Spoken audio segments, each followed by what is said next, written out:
Hello and welcome in. Please do not leave your luggage unattended on the station.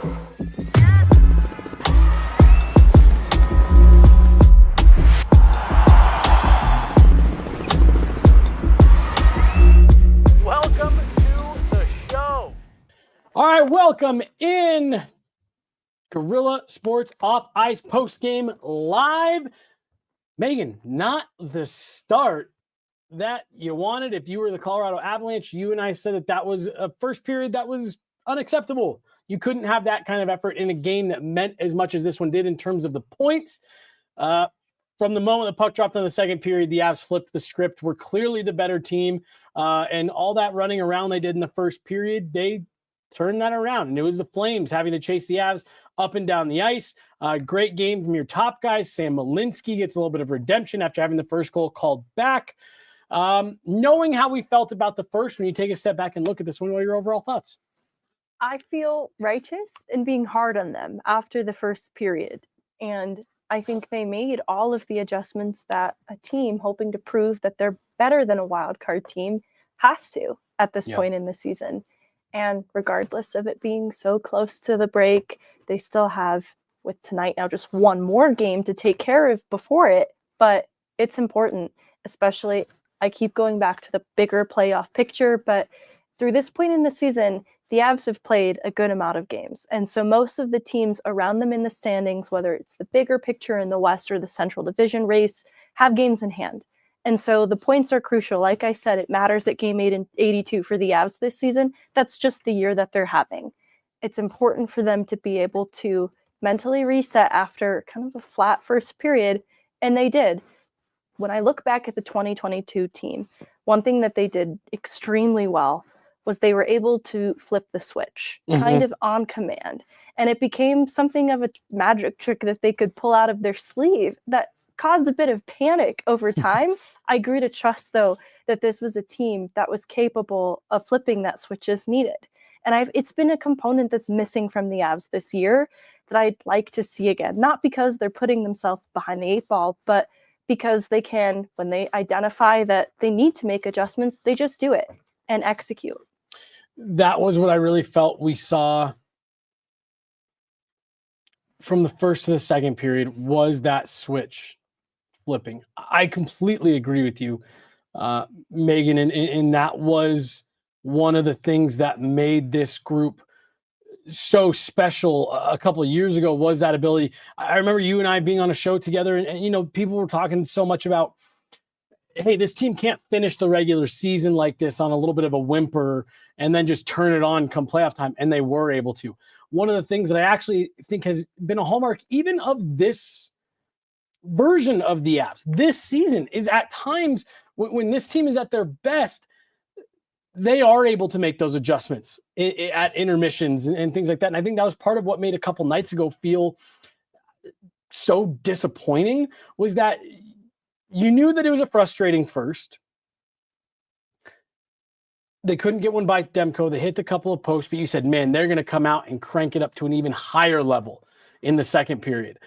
And they didn't. And they kind of slunked back a little bit. And they just never found that intensity. And so it is to the point that when this team can't make the adjustment on the fly, that's when I know that it's an off night for them. And I think that's what we saw here tonight. They went into the room, said, not good enough. Colorado has 15 comeback wins. I don't know if you count tonight as a comeback win. It would make 16th on this season. So being able to come back, you know, you look back to the earlier problems in the year of multi-goal deficits in the first period. They were forced to be that team that could flip that switch. And so I think they're trying to find a way to win games where they're not forced into that place of desperation because they're getting good goaltending, but they still need to play with that intensity that allowed them to come back in those games earlier in the season. So maybe it is just a 1-goal difference between periods, and it doesn't feel as dire as a 3-goal deficit, but you still want to have that intensity. The better first period that the Avs have, the better the outcome. Their record reflects it. But when you don't have the first period that you had hoped, being able to make those changes says a lot about the maturity of this group. And I think it says a lot, too, how the Stars paved the way the drop of the puck in the second with Yep. Cale Makar getting things started for this team, but then it persists. It's not just a flash in the pan. And you can see that they're energized by it. You know, you could see that Martin Necas was also going to get a goal by the end of that period, just by how he was playing. Nathan MacKinnon, multi-point night himself. It's so important for the Stars to be on too. But we kind of talked about the redemptive moment for Sam Malinsky, and I want to save space for that too, because it is a part of their formula for success. They could have stopped when it was 3-1, but this did become a 2-goal game for Calgary. So I'm glad that they get that extra goal from Necas on the breakaway to just make this a little more solid and a little more dominant. It's good for their confidence. Yeah. I want to circle back to Necas, and we've even got a super chat that I'm going to hold off on for just a minute because I do want to talk about Sam Malinsky first. I tweeted out in the last game when Josh Manson went down, I said, this feels like a really good moment for Sam Malinsky to elevate and to get back to what we were seeing earlier in the season. That obviously didn't come in the Vancouver game. And really, I even thought, Megan, he had some struggles early in this game, some not great plays, more of the same stuff that we've seen recently. But he got that goal, and even though it got called back, I felt like his game got a little bit better. Beautiful, beautiful pass there in the third. Someone was paying attention in geometry class, and that person was Sam Malinsky based on that pass. That was Cornell alumni. That's right. That's right. I have to imagine their math courses, the requirements are better than what DU offer. I'm just kidding. I don't know why I threw DU under the bus. Hey, you heard it here first, folks. Cornell better than DU. Meghan Angley said it. I don't know why I volunteered that. All right. That was a pretty easy, like, CC. You could have thrown any number. North Dakota. No. Roll it back. He was blocking shots early in the first period. I thought you were going to slam another school. I did. No. I'm just going to pretend I didn't do it. He's blocking shots. Like, the effort is there. When he had the stint earlier in the season, Manson was out of the lineup due to injury again. Malinsky didn't take it by the reins, the opportunity. I didn't think it was the worst experiment ever, but it was not favorable enough for him to earn a rightful place in the conversation of being a second pair defenseman right now. Yeah. And I think tonight started off shaky, but he was doing what he could in his own end. There were a few mistakes early, but what's plagued him this year has been getting his offense to translate the way that it did last year. And so that's why I like to see him get such a beautiful goal. It doesn't count, but it's the accuracy of it that I think he needed for himself personally, because it's something he's been working on. And similarly, a strength of his game is his puck moving. Yeah. And so being able to help set up Necas on the breakaway with a beautiful angled pass, I think also helps to restore some of the confidence of the things that he does well. And I think that supports and lends itself to having a better defensive game and just being a more well-rounded player. But he needed that confidence boost because it's been missing from his game now for a little bit. Yeah. And the person he sends that stretch pass to is Marty Necas, who had himself a game here, Megan. 499 from Vaguely Sober. Hit those lights. Hit those lights. We love it. From Vaguely, couldn't have been me running around my living room in my pajamas chanting Marty's better after that breakaway goal. Beautiful tip from Marty Necas. A really nice play to set up the assist earlier in the game. And then, as great of a pass as it was from Sam Malinsky, an equally as nice finish from Marty Necas. Look, I don't necessarily know if you want to say this was like the it game for Marty Necas, but he continues to look more and more comfortable with every passing game, playing next to Nathan MacKinnon. We made the comment earlier at the play he makes to set up the eventual Lehkonen goal is very MacKinnon-esque, the way he spins off the wall, not away from pressure into the wall like they teach you as a kid, but turning towards the pressure and making that quick move, keeping the puck in near your feet, which allows you to immediately be on your forehand with your head up. And that's what allows him to see that lane to Nathan MacKinnon, and things keep going from there. A nice tip, a really nice finish. Your thoughts on Marty Necas tonight, Megan? He is a bold player. There have been times where, one, the way that he moves the puck through traffic is such an important and hard to come by skill set that I think allows him to make bolder, I'll even say riskier plays than I sometimes see. And sometimes it's given me a little bit of a panic because he's even moved the puck that way in his own end before. And it's led to some scary situations. But I like the boldness of it because I think that's what complements Nate's game so well. Yeah. And I think that he's opportunistic, and they need a player who will just take opportunities. A team high 8 shots on net from Necas tonight. And so this is not just luck. It is hard work, and it is a player who appears to have so much fun playing in Colorado's system right now. And I think that's why he's thriving in it. There is a little bit of riskiness and boldness to what he does, but I think you look at them getting, no goals in Vancouver, and that's a big reason why they're looking for that. They need goal scoring right now. I think that as a team that has led the league in the goal share, usually they're around, I want to say 8th right now.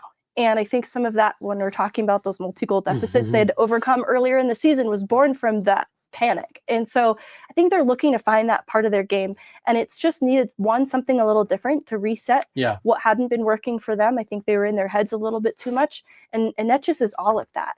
Just the speed, the controlled entries, the way he moves the puck and himself through traffic. It is so highly skilled, and it suits the Avs so well.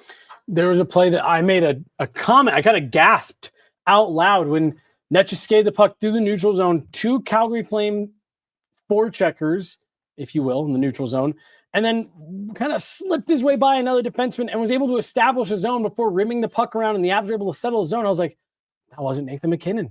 The Avs don't need Nathan MacKinnon to carry the puck to the neutral zone. Got to be another huge bonus for Nate. When I've heard the broadcasters call it like Nate mode, or it's like a video game mode that Nate's playing on, that is what Necas looked like on that play that you're describing, because I remember you remarking on it. And it is kind of cool to see that there's another player that can unlock this kind of unreal mode that you just don't see in any NHL player. Absolutely. I want to talk about the second line, because we did talk about wanting to see a little bit more from them here in this game. It didn't necessarily come around, and I am going to steer us a little bit away from tonight's game just for a second.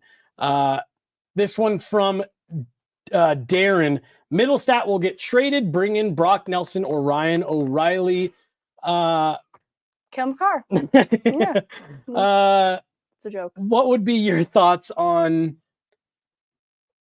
one, I guess, where are you at with Casey Middlestat right now? What would be your thoughts if the Avs were to move on from him and bring in a more veteran defensive savvy type center to replace him? We don't have to spend a lot of time here. I think you and I are both in agreement. We'd rather see the Avs go out and bring in another defenseman at this point, but just your thoughts, where you at with Middlestat? What would be your thoughts, and if they moved him? It's no secret at this point, especially with Friedman talking about it a little bit today, that Middlestat's a name that has come up around trade conversations. And so I won't pretend that's not a possibility. We've talked about it before. There's a huge risk, though, with the second line center position, in that we've seen the organization season by season try to find the right fit there, and it can be hard. I will say, though, players like a Ryan O'Reilly or a Nelson are established, and so there is so much less risk in a player like that I do think that makes sense if they can find that type of fit. But it can't be a young, skilled player with upside that you're counting on hitting in Colorado. Kind of similar to what Middlestat was when they traded for him. Right. And I think Middlestat's game is coming around a little bit here. It doesn't necessarily wow you tonight, but I actually like that the result of that line felt stable, at least. It wasn't this high or low drop off from one game to the next. Obviously, the Vancouver game, just not really good for anybody. And so I think that he's in a place where, whether it's here in Colorado or elsewhere, I still think there's a better player in Casey Middlestat than we've seen in this second-ish year for him in Colorado. I still think the player following the deadline and in the playoffs is more like what Middlestat is capable of. But obviously the timeline for this gamble that the Avs have taken on him, it's running out a little bit. And so if they were to trade for that position, it has to be pretty established, like a Ryan O'Reilly or a Nelson type player. But again, we were talking in the first period about the importance of the construction of the back end right now. That continues to be a glaring issue. Manson's health, great to hear on the broadcast. They're expecting him back out of the Four Nations break, so it doesn't sound too serious.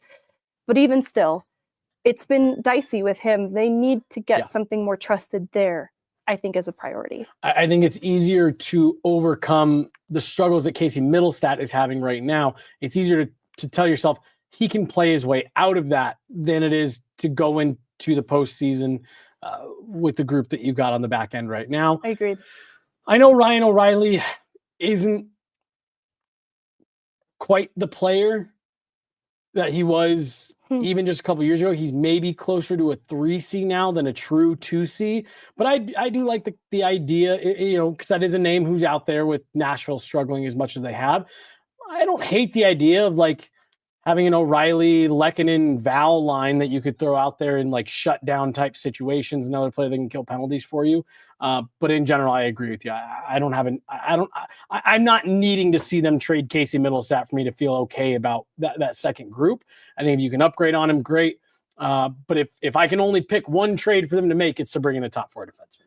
I agree. It doesn't wow me the same. Like, I feel similarly about how when JT Compher played as the second line center up in the lineup briefly, that's kind of, and again, not this year's JT Compher, but the past version of JT Compher that was the Swiss Army knife for the Colorado Avalanche specifically. Yeah, the Colorado. It doesn't wow me though. Like, whether it was a JT Miller or Ryan O'Reilly or Brock Nelson, like, I don't know, doesn't move the needle a ton. Whereas the upside, the ceiling for Casey Middlestat still excites me the most of any of those things. Right. There is a comment in here that says, gave up Byram for nothing. Well, Bowen Byram is also on the trade block right now. It has not gone the way that Buffalo had hoped, whether it be for Bo himself or for that team as a whole. I feel a little hot takey about this, but I don't think Byram's future was going to be in Colorado. This was a player that wanted to be a 1-2 somewhere, and it wasn't going to happen in Colorado. There was a Taves extension, Cale Makar being Cale Makar. The path forward just didn't exist in Colorado, and I think both sides knew that. I think that's why his extension was more of a bridge deal, and so I just don't think that was ever going to happen. He never separated enough from Sam Girard. I'm not saying that he's not better than Sam Girard, but his time in Colorado, I went through long stretches where I had a hard time saying I'd rather have Bowen Byram over Sam Girard. If that makes sense. Again, I'm not saying that he had the unfortunate injury history. So the sample size was just kind of small. It just felt like both sides saw, Byram believes in himself, and I don't think that's misplaced. But the front office hasn't seen enough to justify any sort of promises about what his future could be. They couldn't hedge their bets there either necessarily, especially with such sure things in Makar and Taves. So I think it just didn't make sense. I still love Bowen Byram. Let's get back to tonight. Comment coming in here. Shillington coming back will help the team too. That is not how I feel after tonight. I thought Oliver Shillington struggled in his first game back after yet another long break for him. Megan, I said it in the first intermission that this does not look like an NHL player to me anymore. By the end of that game, I didn't feel any different. He had one play that was a nice play off the forecheck, and then he immediately made another terrible play and turned the puck over. By the way, Matt, our coworker, did just text me saying Sam is better than Bo. So there you go. We didn't have to have the hot take, but you heard the hot take first here on Guerrilla Sports. Sam Girard over Bowen Byram, per Matt. Well, I do love the Girard we've seen just this last season. The player that came back after taking time to care for himself was so rock solid. Like, the defensive player that he's become, the importance of him on the penalty kill, I think gets understated. You've said that about him too. And I think that was a side of Byram's game that he's still building. Byram has a little bit of a different edge that is unique to him, and so different from Girard, but Girard is so reliable. Yeah, you get the same thing from him on most nights. We don't have to spend a lot of time here. Do you have any thoughts on Shillington tonight getting his first game back in a while? I mean, nothing groundbreaking. This is a player that has missed significant time and already wasn't playing much before that. And so the sample size to this point has not been great. Yeah. And kind of understandably. Yeah. Tonight was a rough showing for him. And it's his first game back in 32 games, I think it was. So my expectation, I tried to set accordingly, but I was hoping for him to exceed it so that he can change the conversation around Colorado's back end right now and emerge as a solution, because this is a player that was once considered a second pair option of the future for Calgary. They just couldn't agree on term, and probably for the same reasons I can't commit to how I feel about Shillington. I haven't seen enough. And so I think another player where the timeline, it's running out a little bit. You mentioned it probably in the break or on the show, but he needs to be playing more hockey. Yeah. I need to see him get in some American League games, string together 15 to 20 games there in the system that is so similar to Colorado's, but on a stage where it is a little more forgiving to make the types of mistakes that I saw tonight. You know, you and I made the joke, I think it was last week, that, hey, we're expecting Oliver back right before the Four Nations break. And I said, oh my gosh, the last thing on earth this guy needs is more time off. I'm with you. I'm putting him on waivers tomorrow. You know, have him play that game in Edmonton, and if he clears, get him to the Eagles to play in that game on Saturday. You know what I mean? Like, he needs to be playing as much as possible in game-like scenarios for it to feel like you have any kind of option that you can go to him. Again, I'm not trying to, like, you know, just bag on the dude. He's missed a lot of time. He's missed a lot of hockey, not just this season, but in previous seasons. His gear didn't arrive to training camp. He missed the first 3 days of training camp, and then he got hurt right away. And then he came in, played a handful of games, and then got hurt and missed the bulk of the season. This is a guy who is not playing enough to get his game back up to NHL caliber. He needs to be playing games, and he needs to be doing it at the American Hockey League level. You just can't have him in an NHL lineup right now. He's too much of a liability. No, and they can't just keep him waiting in the balance like Caleb Jones, who didn't play very much hockey, because he's so rusty right now. It's to his detriment. And yeah, you just, they can't afford to just be keeping extras like that right now, especially with Manson being injured and needing some more solutions right now. Mackenzie Blackwood, we talked about him in the first period. We said that the Avs probably aren't in that game going into the second period without him. Well, they really didn't need to lean on him a ton more after that. Any thoughts on him? Or for me, really, that I didn't even think much of Mackenzie Blackwood after the first period because the Avs controlled the game so much. Did you see it the same way? I did. You made a comment on the second goal, like, maybe didn't love that one, but it's just one. Right. Avs score 4, so you don't really worry about the one. You can live with one. Especially thinking back to that first period where he did bail them out of some tough situations. Yeah. So I'm absolutely thrilled with Mackenzie Blackwood continuing to give them chances to win games. Trent Miner was the backup tonight, so still no Scott Wedgwood. We'll see if he's available tomorrow in Edmonton. He is on the trip. But we'll see if Wedgwood is available to play tomorrow. Maybe that's why he didn't back up tonight. Take the night, rest, whatever. Get a fresh goalie. However, Mackenzie Blackwood, now you don't want to, overuse him, overwork the body or anything like that. But hey, can you squeeze out one more game before you get 2.5 weeks off? Maybe this is the perfect scenario to play your top guy in back-to-back games. Well, it is Edmonton, and this is a team that they just got kind of embarrassed by at home recently in that yucky homestand. So I want to see them, though, on the second leg of a back-to-back, throw everything but the kitchen sink at the Oilers tomorrow. You've got a 2-week break, except for some of the Stars. I feel so bad for them. So that's right. I want to see an insane Jack Drury game then. Mm-hmm. Have fun. And I want them to the best of their ability, though tired, throw everything but the kitchen sink. And so, I'd prefer maybe a rested goaltender in net as a result of that. Right. But give it everything you've got. Well, and I will say that the second part of this, and you were the one who mentioned it in the second intermission, they did themselves a favor in the third period by getting that Marty Netjes goal and able to extend the lead. You didn't need to be running, your top guys out there every other shift and really driving those minutes up. Again, ice time. They still play a lot of minutes. That's just the way that Jared Bednar deploys his top guys. But they weren't these grueling, having to try to get it tied or selling out to block every last shot type of minutes to end the game there, which we see far too often. Beneficial, and they did themselves a little bit of a favor there with having to play again tomorrow. What? Devon Taves, when he was over 30 against Vancouver, 22-39. Cale Makar, 26-43.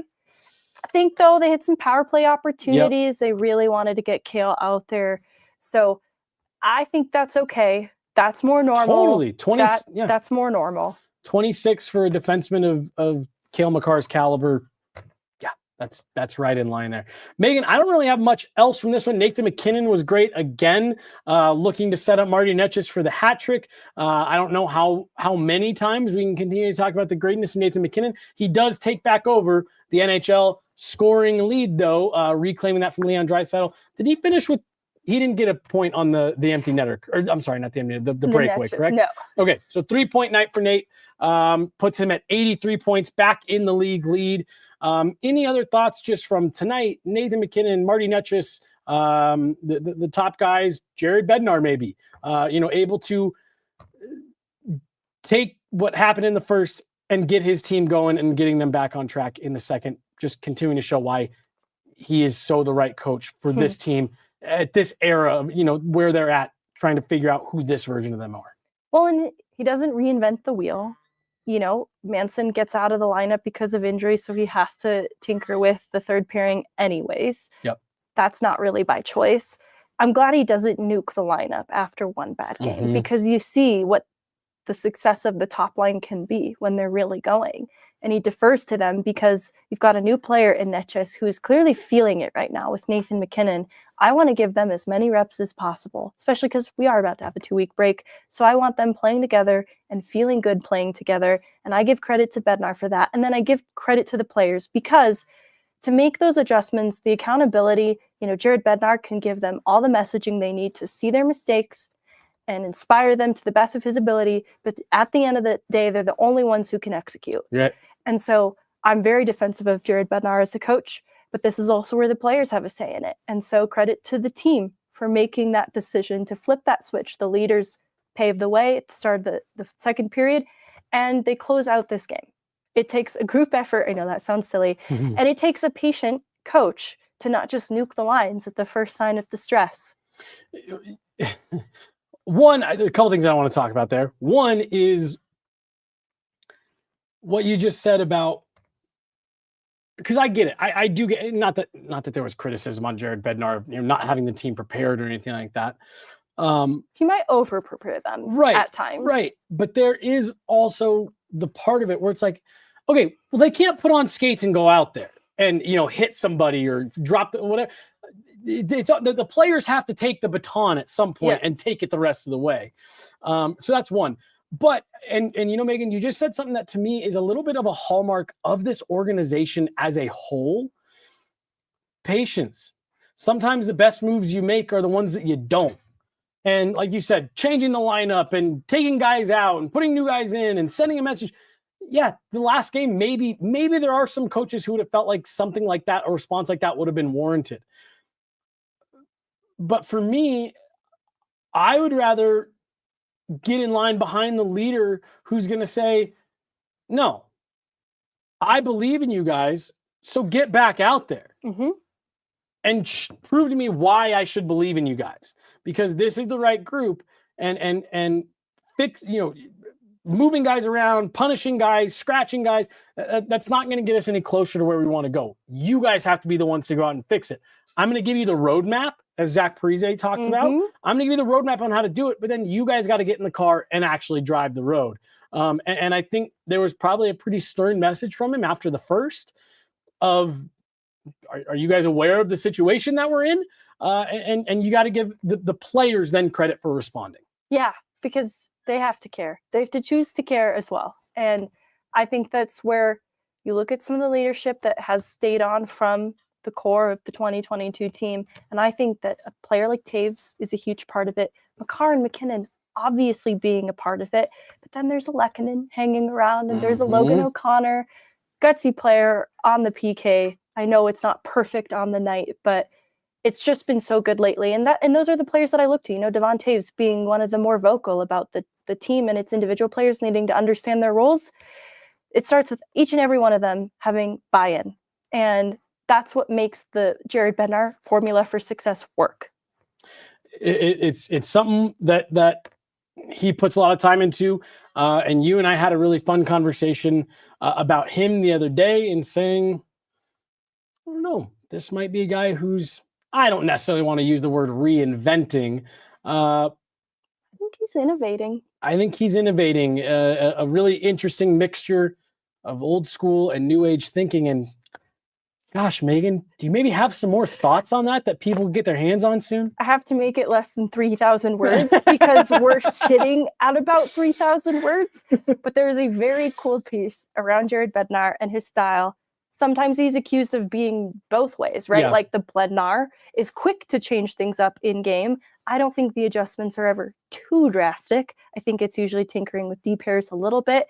And it's matchup by matchup to try and find the best ones. But similarly, he's also pretty rigid in his structure. And I kind of talk about how his structure can be unforgiving. At the first sign of one shift that you take off, you experience painful consequences. Mm-hmm. And that can feel like it's too rigid at times. Yeah. But this is a coach that is willing to go back to the drawing board, take on massive team projects over the Four Nations break, and dig into film and analytics and look at the construction of his team this year. Who is he working with, and how can he better play to their strengths? And I think that is innovative, and that is a coach who is not above revisiting things that are working and aren't working for his team, but he's also not going to reinvent the wheel because he's won at every level for a reason. Yeah. Keep an eye out here tomorrow. Tomorrow. New piece coming from Meghan Angley, talking all about Jared Bednar and his unique approach to coaching that has led to success at every level. Meghan, final thoughts for tonight. They needed this one. Yeah. They needed it. And as much as we do talk about depth, I think you needed it. And I think you needed your stars to be the one propelling you forward. Now, tomorrow is a night where I'd like to see the depth pick up the pieces and go into the Four Nations break. And hey, if you can go neutral, top line for top line against Edmonton, right, and your depth can help you out, that's the formula to beating the Edmonton Oilers. A lot of people talk about the Avs being top heavy. Might want to look up in Alberta before you make too many harsh claims about the Avalanche. But hey, that's a good team that can score goals, put pucks in the back of the net. And, we talk a lot about outscoring problems. That's a team that does not have a hard time doing that. So you got to, last game before the break, you cannot take your foot off the gas. Yeah, and you mentioned the Art Ross Trophy race, and it's a chance for the players themselves, right? The Draisaitl McKinnon head-to-head for the points lead going into the break to kind of secure it. Yeah. And set the tone. And Avs set the tone at the game against Edmonton back at home recently, and then they let the game slip through their fingers. So I hope they remember the sting of that loss, because I remember that locker room after. I hope they remember it tomorrow. We'll be back at it from home. We'll be at home, but same thing, same time. Tomorrow, you'll be able to find us right here on the Guerilla Sports YouTube channel, over on X, all of that good stuff. And yeah, good win for the Avs. Like you said, Meghan, they needed it, not only in terms of the points, but in the moral victory column as well. That's going to do it here. Guerilla Sports Off Ice Post-Game Live. She's Meghan Angley. I'm Jesse Montano. We got Mark behind the glass tonight, making everything happen here. If it wasn't for him, we'd literally just be sitting in a dark studio talking to each other. So big shout out to him. Thanks for stopping by, everybody. And we will see you more tomorrow. A quick apology. I'm sorry. As I'm signing off, I'm trying so hard to remember Blue Sky, and I just don't. But I promise need to be better too. I'm trying to be better about it. I always see you guys, and thank you for continuing to remind me and hold me accountable on that. Thanks so much, everybody. We'll talk to you tomorrow. Have a great night. See ya.